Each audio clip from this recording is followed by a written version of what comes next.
Good morning, my brothers and sisters. Welcome to episode 293 of Be With Me, 7 Minutes of Biblical Wonder. We're in Luke chapter 15. We're looking at the prodigal son and the other prodigal son, the second son, the older son, who never went away, so to speak.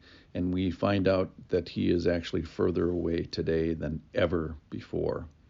Yesterday we looked at the DEFCON 4 of woodsmanship, where a person in the woods who knows that he's lost pulls out all the stops and tries to find his way back. And that's really the story of the younger son who assesses where his feet are, understands that he's lost, and then does everything possible to get back. As opposed to this older son that we're going to focus on today, who has opportunities to realize that he's lost, but he doesn't realize that he's lost. He keeps thinking he knows where he is, and then therefore doesn't use any remedies to get himself back. So we asked the question yesterday is, where am I? So let's look at the story of the second son. From Luke 15, verse 25. Now his older son was in the field, and as he came and drew near the house, he heard music and dancing. And he called one of the servants and asked what these things meant. So he doesn't go into the house. Strike one. And he said to him, your brother has come, your father has killed the fattened calf, the singular, the one fatted calf. He doesn't like that. Because he has received him back safe and sound.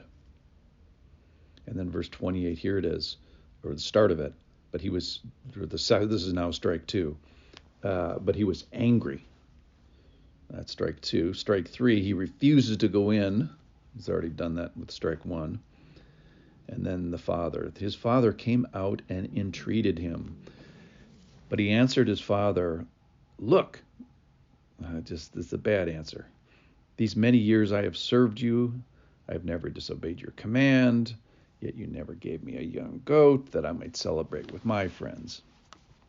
But when this son of yours, not my brother, he refers to him as your son, but when this son of yours came, who has devoured your property with prostitutes, you killed the fattened calf for him. And he said to him, this is the father speaking now, son, two precious things, he says. You are always with me, and all that is mine is yours. It was fitting to celebrate and be glad, for your brother was dead and is alive, and he was lost and is found. So we start the story with two lost brothers, one who realizes he's lost, and then the second one here who is lost and doubles down on being lost but doesn't realize it. So the younger son, the so-called bad son, gets it right by saying, I'm lost. And this son is kind of saying, nope, I'm fine. I have a right to be angry. I'm accusing the father of a couple bad things. So let's talk about the father. I didn't notice before that the father with the son that's the true prodigal son sees him when he's a long way off and runs to him. Remember that? That was a couple episodes ago. And in this part of the story, this non-repentant son, the older son here, his father comes out. Same deal. The father goes out to both sons. And what it says is he entreated him.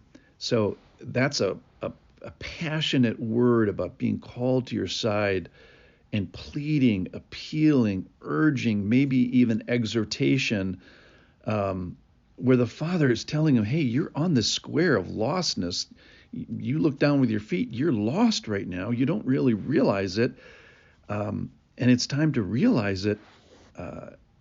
So he invites him to do the right thing in verse 28. And unfortunately, in verse 29, he says, look, I've served years. I've never disobeyed. He has this bad view of God. You don't allow me to celebrate with my friends. And then verse 30, so you talk about estrangement from family. So now we find that this older son is more estranged from his family than the younger son who came back.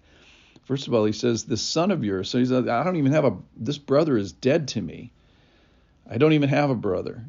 So he estranges himself from his own family, and doesn't understand the joy of this situation. So the whole chapter 15 of Luke, a repeated theme is the joy of a repentant sinner, the joy of a repentant sinner. And of course, this guy is a bad example of that. And then I loved what the father says at the end. He did understand these two truths. Son, you are always with me. That's what this podcast is about, ladies and gentlemen, is being with the Lord and enjoying it and reveling in it and seeking it out and running on these little rabbit trails of spiritual delight that we go on, eating these spiritual snacks and saying, man, that was tasty. And then the second thing is all that is mine is yours. So there's a stuff and there's a relationship side of what he says. And then the final thing he says is, it's fitting to celebrate. So we should be celebrating if you get this right, that your brother was dead and now is alive, he was lost, and that he was found. So he's entreated by the Lord, he's called over, he's pleaded, he's sort of reassociated with these lost signs, and he asks this second son to look down at your feet. And he's telling him, you're lost right now and you don't even realize it. So he's failing in the primary question, which is, where am I? So I think that the teaching point for us is know where we are. That was kind of yesterday's thing. Assess where you are, identify the square that you're on. But then here is embrace the moment. He was entreated is the word. He was called over. He was appealed to. So may I and may we be sensitive for that moment when we are entreated by the Father to straighten up and fly right, or identify where you are, or stop saying what we're doing, or we have to listen to the Lord when he entreats us. So if he tells us we're lost, let's listen.